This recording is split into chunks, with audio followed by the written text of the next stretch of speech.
হে everyone, তো আজকে একটু কেরামতিওয়ালা ভিডিও বানাবো।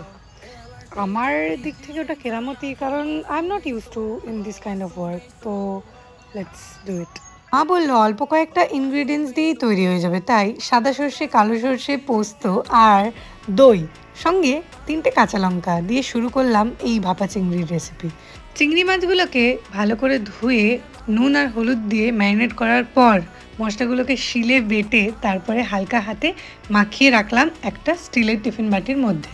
তারপরে অল্প পরিমাণ নুন আর সামান্য একটুখানি চিনি দিয়ে সর্ষে তেলের কাঁচা লঙ্কা অ্যাড করে কড়াইতে অল্প পরিমাণ জল দিয়ে ইন্ডাকশন ওভেনে রেখে দিলাম ভাপা হওয়ার জন্য। 15 থেকে 20 মিনিট পর বন্ধ করে নামিয়ে নিলাম আর রেডি হয়ে গেল ভাপা চিংড়ি। খেতে মোটামুটি ভালোই হয়েছিল, তবে মা বলল নুন কম হয়েছে গাইস। বাঙালি হওয়া সত্ত্বেও তো আমি ফিশ লাভার নই, তাই আমি ভিডিও শুরুতেই বলে নিয়েছি I am not used to, তবে ভালোই হয়েছে। Bye, see you in next video.